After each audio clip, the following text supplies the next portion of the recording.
উপজেলা পরিষদ নির্বাচনে কোনো কেন্দ্রে একটি জাল ভোট পড়লেই তাৎক্ষণিক সেই কেন্দ্রের ভোট গ্রহণ বন্ধ করে দেওয়া হবে বলে জানিয়েছেন নির্বাচন কমিশনার অবসরপ্রাপ্ত ব্রিগেডিয়ার জেনারেল মোহাম্মদ আহসান হাবিব খান। সকালে বরিশাল জেলা শিল্পকলা একাডেমি মিলনায়তনে মাঠ প্রশাসনের কর্মকর্তাদের সাথে মতবিনিময় সভায় এই কথা বলেন তিনি। কারো পক্ষপাতে নয়, অবাধ নিরপেক্ষ ভোট গ্রহণে কমিশন বদ্ধপরিকর বলেও জানান তিনি। আরও বলেন, নির্বাচন ঘিরে দেশের কোথাও কোনো ধরনের সহিংসতা সহ্য করা হবে না। এদিকে নির্বাচনের প্রচার প্রচারণায় অংশ নিলে বা প্রভাব বিস্তার করলে সংসদ সদস্যদের বিরুদ্ধে আইনি ব্যবস্থা নেওয়ার কথা জানিয়েছেন নির্বাচন কমিশনার রাশেদা সুলতানা। দুপুরে লালমনিরহাটে নির্বাচন কর্মকর্তা সহ প্রশাসনের সংশ্লিষ্টদের সাথে বৈঠক শেষে সাংবাদিকদের একথা বলেন তিনি। নির্বাচন কমিশন ও প্রশাসনের উপর আস্থা রেখে ভোটারদের ভোট কেন্দ্রে আসার আহ্বানও জানান নির্বাচন কমিশনার।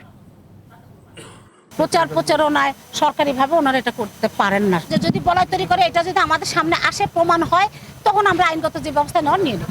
একটা জাল ভোট যদি হয়, সঙ্গে সঙ্গে সেই কেন্দ্র বন্ধ হবে।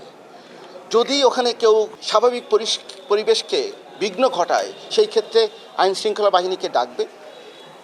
ততক্ষণ পর্যন্ত ভোট কার্যক্রম বন্ধ থাকবে।